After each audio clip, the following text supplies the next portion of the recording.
संहिता 118। विजय के लिए धन्यवाद। यह का धन्यवाद करो क्योंकि वह भला है और उसकी करुणा सदा की है। 2 इज़राइल कहे उसकी करुणा सदा की है। 3 हारून का घराना कहे उसकी करुणा सदा की है। 4 यहोवा के डरवैये कहे उसकी करुणा सदा की है। 5 मैंने उस सकेती में परमेश्वर को पुकारा, परमेश्वर ने मेरी सुनकर मुझे चौड़े स्थान में पहुंचाया। 6 यहोवा मेरी ओर है, मैं न डरूंगा, मनुष्य मेरा क्या कर सकता है। 7 यहोवा मेरी ओर, मेरा सहायकों में है, मैं अपने बैरियों पर दृष्टि करके संतुष्ट होऊंगा। 8 यहोवा की शरण लेनी मनुष्य पर भरोसा रखने से उत्तम है। 9 यहोवा की शरण लेनी प्रधानों पर भी भरोसा रखने से उत्तम है।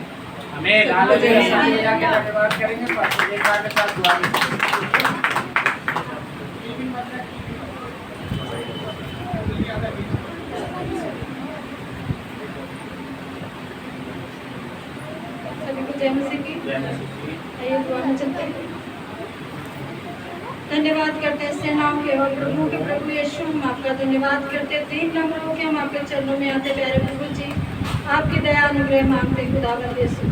धन्यवाद करते प्यारे प्रभु जी सभा के लिए खुदावंद यीशु, सुंदर गवाहियों के साथ, सुंदर भजनों के साथ, सुंदर पिता परमेश्वर वचनों के साथ आपने महिमा ली, इसके लिए हम आपका धन्यवाद करते हैं खुदावंद यीशु। जो वचन पढ़ा गया पिता परमेश्वर, खुदावंद यीशु हर एक को, जितने लोग पिता परमेश्वर यहाँ पे तेरी महिमा में करने के लिए आप उपस्थित हैं पिता परमेश्वर, सबके जीवन में 100 गुना आशीष देना मेरे खुदावंद यीशु। दयालु पिता, हम आपका धन्यवाद करते हैं खुदावंद यीशु। मेरे परमेश्वर जब पास्टर जी पिता परमेश्वर इस वचन को पिता परमेश्वर आपके द्वारा पिता परमेश्वर हम सबके बीच में समझाते हैं, तो खुदावंद यीशु इनके होठ को, जुबान को आप छूना प्यारे प्रभु जी। आप में हो कि पिता परमेश्वर जब हमें समझाते हैं तो हम इस वचनों को पिता परमेश्वर अपने जीवन में लागू करने वाले बने मेरे परमेश्वर। खुदावंद यीशु ये वचन हम सबके जीवन में 100 गुना आशीष लेके आए मेरे परमेश्वर। खुदावंद यीशु जिस बहन के द्वारा ये वचन पढ़ा गया उनको पिता परमेश्वर बहुताई से आशीष करना प्यारे प्रभु जी। आपका शुभ संदेश पिता परमेश्वर ये दुनिया के हर एक कोने में पहुंचाने वाले बने मेरे परमेश्वर। इनका जीवन पिता परमेश्वर अपने घर परिवार के लिए, अपने घराने के लिए उद्धार का कारण ठहरे मेरे परमेश्वर। खुदावंद यीशु इस वचन के द्वारा आज के दिन बहुताई से हर एक को आशीष करना खुदावंद यीशु। धन्यवाद करते प्यारे प्रभु जी का आपने हमारी प्रार्थना को सुनी। धन्यवाद के साथ विश्वास की प्रार्थना यीशु मसीह नासरी के नाम से होके मांगते हैं, आमीन आमीन। हालेलुया। प्रभु का धन्यवाद करते हैं और प्रभु के नाम में आप सबका फिर से स्वागत करते हैं। और इस समय भजन संहिता में हम चलने के लिए इससे पहले चाहेंगे कि थोड़ा सा समय हम सब अपने हाथों को प्रभु यीशु के आगे फैलाएं और मीना के बेटा आदर्श के लिए और मीना के पति के लिए प्रार्थना करें। सर्वशक्तिमान परमेश्वर और आत्मा हमारे उद्धारकर्ता प्रभु यीशु मसीह इस समय यीशु मंदिर कलीसिया बड़े दीन और नम्र होके, एक मन एक आत्मा होके प्रभु आपके चरणों में सिर झुका के आपके आगे हाथ फैलाते हैं। हे प्यारे प्रभु, धन्यवाद करते हैं कि आप सदा हमारी सुनते हैं और हम विश्वास करते हैं कि इस समय भी आपके कान हम लोगों की प्रार्थना की ओर हैं। प्रभु, हमने आपके आगे हाथ फैलाया है, आप हमें लज्जित ना होने दें, हमारी दुआ को सुने और आदर्श को और उसके पिता को दोनों को प्रभु चंगा करें, पापों को क्षमा करके आत्मा का उद्धार करें, रोग बीमारी से चंगा करके शरीर में तंदुरुस्त करें और दोनों के जीवन को गवाह बना के अपनी महिमा के लिए इस्तेमाल करें। हमारी प्रार्थनाओं को सुनिए और मीना की चिंता को खुशियों में बदल देंगे। यीशु मसीह आपके नाम में मांगते हैं, आमीन आमीन। ताली बजा के प्रभु का धन्यवाद करेंगे। हालेलुया। और भजन संहिता 118 यहाँ हम देखेंगे पहली आयत में लिखा है, यहोवा का धन्यवाद करो क्योंकि वो भला है और उसकी करुणा सदा की है। दाऊद बहुत ही दृढ़ विश्वास अपने प्रभु यीशु मसीह पर करता है। दाऊद को पूरा ये विश्वास है, मेरा यीशु मेरा परमेश्वर मुझे कभी छोड़ेगा नहीं। वो हर परिस्थिति में और हर खुशी में मेरे साथ रहता है। इसलिए दाऊद हमेशा बड़ा दृढ़ होकर कहता है कि उसकी करुणा मेरे ऊपर सदा की है। और हमारा विश्वास भी ऐसी दृढ़ और मजबूत होना चाहिए कि हमारे परमेश्वर, हमारे प्रभु की करुणा हमारे ऊपर सदा की है। और ये सत्य है कि दुनिया आपको त्याग दे, दुनिया आपको भूल जाए, दुनिया आपको छोड़ दे, कोई भी आपसे कुछ भी वायदे करके बदल सकता है, पर यीशु कभी बदलता नहीं। वो जो कहता है वो करता है। वो दूसरी बात है कि हम मनुष्य समय का इंतजार करते हैं बहुत से, और बहुत से नहीं करते, लेकिन वो हर काम अपने समय के अनुसार करता है। लेकिन हम लोग कई बार समय का इंतजार नहीं करते हैं, और दाऊद समय का इंतजार करता है, और पैसे ही वो सफलता भी पाता है। 2 में लिखा है, इस्राएल कहे उसकी करुणा सदा की है। और दाऊद खुद विश्वास करता है, खुद कहता है, और इसके साथ वो प्रचार भी करता है। हम लोग कई बार क्या होता है, प्रभु से आशीष मांगते हैं और पा भी लेते हैं, लेकिन पाने के बाद उसका प्रचार नहीं करते हैं, यानी गवाही देना पसंद नहीं करते। प्रभु से जब हमें आशीष चाहिए, हम बड़े बड़े वायदे तो कर देते हैं, लेकिन आशीष पाने के बाद अपने वायदों से मुकर जाते हैं। और यहाँ तक है कि हम उस गवाही का बखान भी नहीं करते, यानी उसका धन्यवाद भी नहीं करते, और लोगों के बीच में भी हम नहीं बताते कि हमें यीशु मसीह ने क्या दिया है, हमारी जिंदगी में क्या किया है। लेकिन दाऊद की जिंदगी से हम एक चीज को सीख पाते हैं। दाऊद के जीवन में जब जब प्रभु काम करता था, प्रभु के उस कार्य का बखान दाऊद करता था, और इसी तरीके से वो सफलता की ओर बढ़ता जाता था। ये वही दाऊद है, ये वही दाऊद है जो सुबह तड़के ही जंगल में निकल जाता था और शाम के अंधेरे में घर में प्रवेश करता था। लेकिन इतना बिजी होने के बाद भी, क्योंकि मैंने भैंस चराई है, ठीक है, मैं जानता हूँ कि जंगल में गाय भैंस चराना, भेड़ बकरी चराना कोई आराम से बैठने की बात नहीं है। उन पे हमेशा नजर रखने, उनके पीछे पीछे भागना, किसी के खेत में गए तो पिटाई खाएंगे, शिकारी जानवर आ गया तो उठा के ले जाएगा, तो कोई फ्री नहीं। लेकिन उसके बावजूद भी इतना बिजी होने वाला दाऊद भी देखेंगे, फिर भी जंगल में इतना बिजी होके सुबह तड़के जाके शाम को अंधेरे में घर में आके उस बीच में वो भजन लिखता है, वो वचन लिखता है, और वो प्रभु का धन्यवाद करता है, वो प्रभु की महिमा करता है। और इतना बिजी होने के बाद भी वो अपने प्रभु के लिए कभी बिजी नहीं होता, प्रभु के लिए समय देने में हमेशा तैयार रहता है, उसका धन्यवाद करने में हमेशा आगे रहता है, उसका बखान करने में वो कहीं भी चुप नहीं रहता। वो नहीं देखता कि मेरे लिए कोई मारेगा, मेरे लिए कोई परेशानी का कारण बनेगा, लेकिन वो एक बात को जानता है, जो मेरा प्रभु है, जो मेरे प्रभु ने मुझसे कहा है, मैं तो उसके सुसमाचार का प्रचार करूंगा। हालेलुया। सो हम जब बखान नहीं करते, उसके सुसमाचार लोगों तक नहीं पहुंचाते, और इससे हम ये प्रमाणित होता है कि अपने वायदे से मुकर जाते हैं। लेकिन हमारा प्रभु कभी अपने वायदे से नहीं मुकरता, उसके बावजूद भी वो हम पे अपनी करुणा बनाए रखता है। हालेलुया। हम बदल जाते हैं लेकिन वो नहीं बदलता, उसके बावजूद भी अपना आशीर्वाद का हाथ हम पे और हमारे घराने और हमारी कलीसिया पे बनाए रखता है। और उसका चिन्ह ये है कि आज हम उसके अनुग्रह से और उसकी करुणा से जीवित हैं। हालेलुया। अगर उसका हाथ हमारे ऊपर ना होता, वो साथ अगर हमारे ना होता, तो पल भर में शैतान हमें खत्म कर देता। क्योंकि दुश्मन इस मौके की तलाश में रहता है कि जब मौका मिले और तब मैं इनको फाड़ खाऊं, लेकिन पल पल हर पल यीशु हमारे साथ रहता है। उसका चिन्ह, उसकी गवाही ये काफी है कि हम और आप जीवित हैं। हालेलुया। हम और आप जीवित हैं। 3 में लिखा है, हारून का घराना कहे उसकी करुणा सदा की। बोले यीशु मसीह की। और वो क्या करता है, वो खुद तक नहीं रखता है। मेरे प्रियजनों, अगर हम प्रभु यीशु मसीह के द्वारा जीवन पाए हैं और प्रभु का सुसमाचार हम लोगों को नहीं बताते हैं। हम विश्वासियों के बीच में नहीं जाते हैं, हम अविश्वासियों के बीच में नहीं जाते हैं। परमेश्वर ने हमें मोबाइल दिया है, पर हम प्रभु के वचन के लिए विश्वासियों को अविश्वासियों को इस्तेमाल नहीं करते हैं। प्रभु ने हमको जिंदगी दी है, हम विश्वासी अविश्वासियों के लिए जिंदगी प्रभु के सुसमाचार के लिए इस्तेमाल नहीं करते हैं। आप विश्वासियों से रिश्ता नहीं रखते हैं, आप अविश्वासियों से रिश्ता नहीं रखते हैं। यानी आप सुसमाचार ना तो अविश्वासी को सुनाते हैं ना विश्वासी को। आप अपराधी हैं, आप झूठे उद्धार की रास्ते पे चल रहे हैं। सच तो ये है कि आप सुरक्षा से वंचित हैं।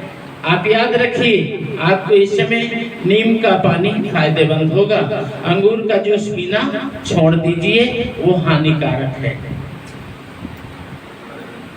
अगर आपको लोगों से प्यार नहीं है, आप प्रभु का सुसमाचार पूरा दिन किसी को नहीं सुनाते हैं, वो दिन आपको अश्रापित है। जिस दिन आपने किसी को भी प्रभु का वचन नहीं सुनाया, वो दिन आपको अश्रापित है। उस दिन की सजा आपको नियुक्त की गई है। ये सजा आपको यीशु मसीह की तरफ से नहीं होगी। हालेलुया। क्योंकि यीशु मसीह तरस का प्रभु है, उसकी सजा में भी उसका प्यार है। ये सजा आपको शैतान की ओर से होगी, जिसके पास कोई तरस नहीं है, कोई प्यार नहीं है। ठीक है, कहते हैं अपना मारे छांव में डाले, गैर मारे पानी ना मांगे। जब दुश्मन मारता है वो ये नहीं देखता कि क्या होगा, लेकिन जब माँ मारती है तो मारने से पहले सोचती है कहाँ मारूं, कहीं हड्डी ना टूट जाए। बाप मारता है तो पहले प्लान करता है कहाँ मारूं। दुश्मन मारता है सीधा मुंह में मारता है, दांत तोड़ता है, आँख तोड़ता है या फिर कान तोड़ता है। माता पिता कभी भी मारेगा तो मुंह बचा के मारता है, तो देखता है मांस कहाँ जाता है, क्योंकि मांस पे मारूंगा तो या मारूंगी तो कोई फर्क नहीं पड़ेगा। माता पिता याद रखें, मारे तो मसीली जगह मारे बच्चों को।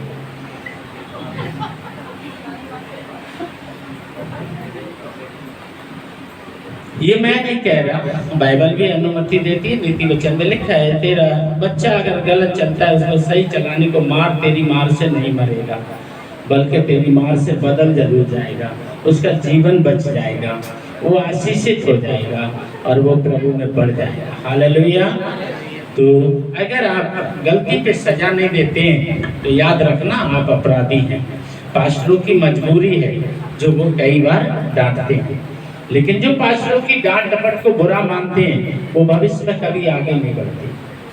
वो कटे हुए पेड़ के समान है जो कुछ दिन तो हरा भरा रहता है, धीरे धीरे लास्ट में जलने के काम आ जाता है।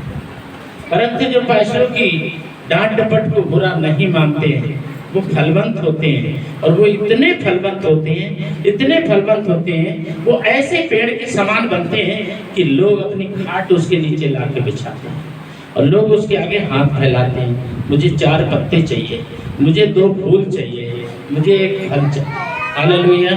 परंतु जो डांट डपट को ग्रहण नहीं करते और डांट डपट को बुरा मानते, बाइबल की नियम विधियां आज्ञाओं का पालन नहीं करते, बस खाली यीशु को अपने मतलब के लिए इस्तेमाल किया या जय मसीह के लिए इस्तेमाल किया, ठीक है ना, वो केवल सूखे पेड़ के समान होते हैं जिस पे चिड़िया भी बैठना पसंद नहीं करते। मैं बिल्कुल क्लियर कहना चाहता हूँ, या तो यीशु का नाम ना लो और नाम लो तो उसको बदनाम ना करो। अगर प्रभु यीशु मसीह को नाम लेते हो तो उसकी बाइबल में लिखे नियम और विधियां और आज्ञाओं के अनुसार जीवन बिताओ। अगर आप नियम विधियां आज्ञाओं का पालन नहीं कर रहे हैं तो आप प्रभु का नाम ले रहे हैं, इसका मतलब आप शैतान का काम कर रहे हैं, आप प्रभु के बैरी हैं, आप दुनिया में उसके नाम की गलत प्रचार है। हर कोई बाइबल को नहीं पढ़ता, हर कोई यीशु को नहीं जानता। आज भी जमीन पे कितने ऐसे हैं, यीशु कौन है? बहुत मिल जाएंगे आपको, यीशु कौन है? यीशु कोई हफ्ता नहीं है ऐसा जिसमें मुझे कोई नहीं मिल जाता जो कहता है यीशु कौन है? चर्च क्या होता है? तो हमारा जो जीवन है, हमारे जीवन के लिए जरूरत है प्रभु के वचन के अनुसार चलना। प्रभु से आशीष मिलने के लिए उसका भंडार भरा हुआ है, बहुत सारी आशीष है उसके पास, पर पता है कई बार वो हम तक क्यों नहीं पहुंचती? क्योंकि हम लेना ही नहीं जानते। एक कहावत कहा है, घर से निकले पुत्र बने तो सब कुछ पाए, पिता बने तो कुछ भी ना पाए। कहते बेटा बन के सब कुछ पाया, बाप बन के सब कुछ खोया। यानी जो अधीन हुआ सो पार हुआ, मगरूर हुआ सो दूर हुआ। दीन होना ही धनी होना है, दीन होना ही धनी होना है। प्रभु यीशु मसीह ने सिखाया, और विश्वासी अगर उस पर नहीं चल रहे हैं तो उन पे हाय। प्रभु यीशु ने क्या सिखाया? पतरस के पैर धो के क्या शिक्षा दी है कि जो ऐसा बनेगा वो मेरा बनेगा। कोई चर्च में जाने से यीशु का नहीं बन सकता जब तक बाइबल में लिखे नियम विधियां और आज्ञाओं का पालन ना करें। गाड़ी घोड़ा मिल सकता है, चंगाई मिल सकती है, धन दौलत रुपया पैसा मिल सकता है, बहुत कुछ मिल सकता है, लेकिन जब तक यीशु के ना बने तब तक उद्धार नहीं मिल सकता है। उद्धार पाने के लिए यीशु का बनना जरूरी है, और यीशु का बनने के लिए यीशु की सुनना बहुत जरूरी है, और सुनने के लिए समय बहुत जरूरी है। जिनके पास समय नहीं है उनके लिए फिर यीशु भी नहीं। हालेलुया। इसलिए यीशु को समय दो, बाइबल को समय दो। और एक बहुत अच्छा वचन बाइबल में उत्पत्ति में है कि तुम्हारा अकेला रहना तो बिल्कुल। तुम्हें लगता है कि बाइबल में घर में पढ़ लूंगा, तुम्हें लगता है दुआ में कर लेता हूँ, गाना में गा लेता हूँ, प्रार्थना में कर लेता हूँ, बस बहुत है, चर्च में जाता हूँ। सच पूछो तो आप उद्धार से बहुत दूर हो, क्योंकि तुम्हें अकेले में रहने की आदत है। तो स्वर्ग में तो भीड़ होगी, और भीड़ में तुम्हारे लिए बहुत मुश्किल होगी, क्योंकि तुम वहाँ बैठना पसंद नहीं करोगे। अब तुम्हारे लिए स्पेशल कमरा बनेगा नहीं, तो अकेला रहने का एक ही जगह है, और वो है नरक। आप कहेंगे कि वहाँ अकेला कैसे, वहाँ तो बहुत लोग जाएंगे, लेकिन जो जाता जाएगा वो भस्म होता जाएगा, जाता जाएगा वो भस्म होता जाएगा, जाता जाएगा वो भस्म होता जाएगा। तो आपसे पहले गए वो भस्म हो गए, आप गए तो अकेले तो रह गए। काहे के लिए? भस्म होने के लिए। प्रभु का नाम सुखदाई भी है, और गलत तरीके से लो तो दुखदाई भी है। याद रखें, परमेश्वर समुद्र को सूखा भी करता है, लेकिन बैरियों को पानी को जोड़ भी देता है। भक्तों को पार निकालता है, दुश्मनों को डुबा के भी मारता है। आप प्रभु का नाम लेते हैं पर प्रभु के वचन पे नहीं चलते, तो आप शैतान का सुसमाचार प्रचार कर रहे हैं, और जितने भी शैतान के हैं वो सब यीशु के नहीं हो सकते, और जो यीशु के हैं वो शैतान के नहीं हो सकते, क्योंकि शैतान और यीशु इनमें आपस में कभी मेल नहीं हो सकता। तो हम हमेशा याद रखें कि हमारा ध्यान नियम और विधियों और आज्ञा की तरफ होना बहुत जरूरी है। 4 में लिखा है, यहोवा के डरवैये कहें उसकी करुणा। जो प्रभु से डरते हैं उन्हें किसी से भी डरने की जरूरत नहीं पड़ेगी। दाऊद प्रभु से डरता था, परमेश्वर से डरता था, और वो किसी से डरना नहीं पड़ा, वो कभी कोई युद्ध नहीं हारा। जब जब किसी राजा ने ललकारा उसने उस राजा को पराजित करके जीत हासिल करी, क्योंकि प्रभु उसके साथ। और वो प्रभु कहता है, मेरी करुणा तुम्हारे ऊपर सदा के लिए। पर कब? जब तुम भी वैसा ही जीवन जियो तब। आशीष के योग बनोगे तो आशीष पाओगे, और सजा के योग बनोगे तो सजा पाओगे। अब हमें देखना है कि हमें सजा चाहिए या आशीष चाहिए। हे प्रभु करने वालों को प्रभु अपनी हथेली पे नहीं बैठा लेगा। एक बात कहेगा कि मैं तुम्हें नहीं जानता।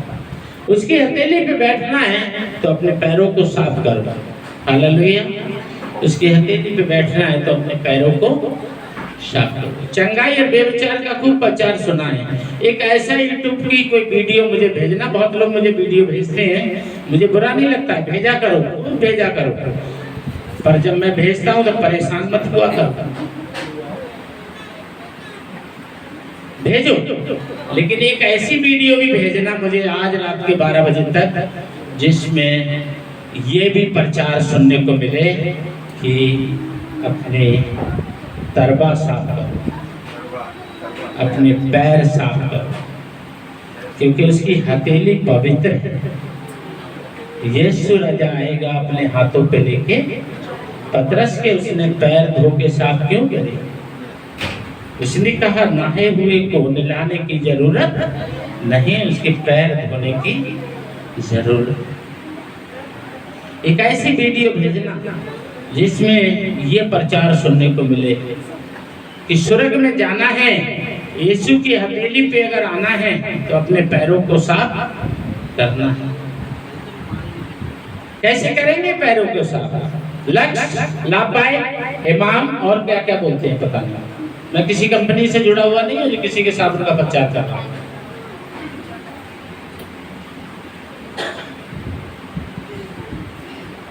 कैसे पैर साफ करेंगे? काय से पैर साफ करेंगे? शहद से, दूध से, कोल्ड ड्रिंक से, तेल से, कैसे? पानी से, बिस्लरी से, थैली वाले पानी से, आरओ के पानी से, पंप सेट के पानी से, मोटर के पानी से, ट्यूबवेल के पानी से, समरसेबल के पानी से, काय से?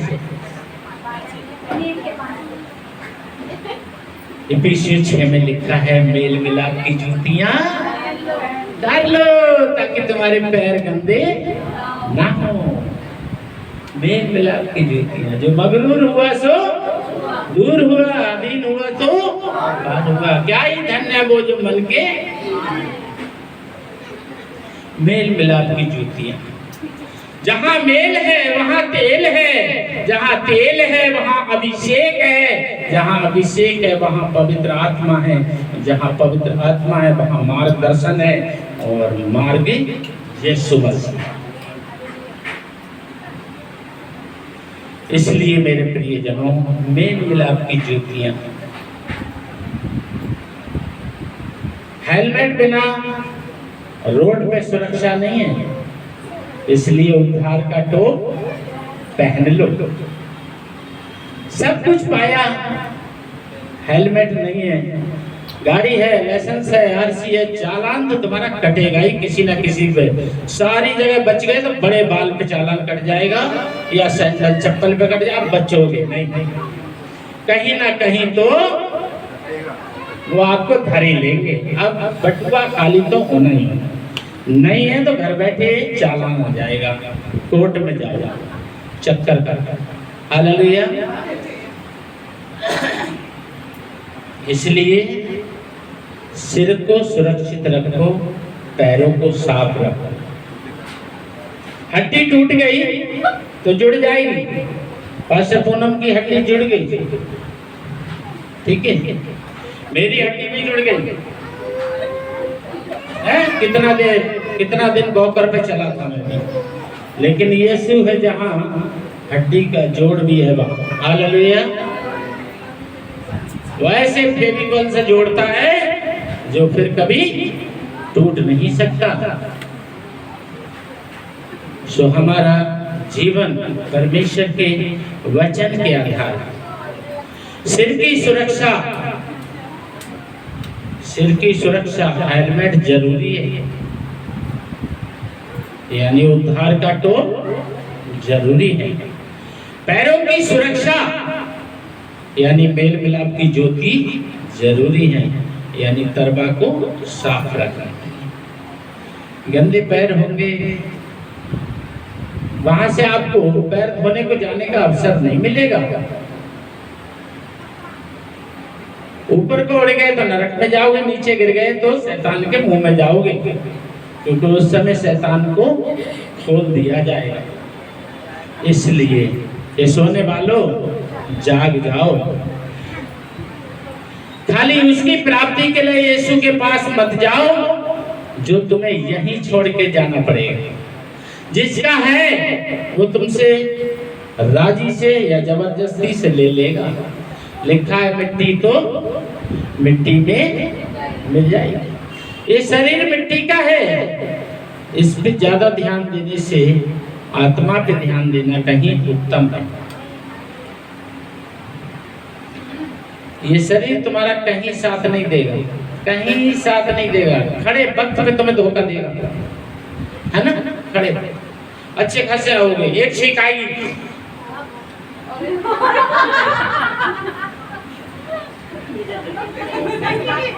खाना पीना लेटना बैठना सब मुश्किल हो जाएगा। हालेलुया।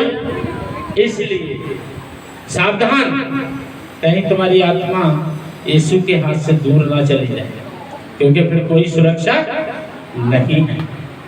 6 में लिखा है यहोवा मेरी ओर है, मैं ना डरूंगा, मनुष्य मेरा क्या कर सकते हैं। बोलो यीशु मसीह की।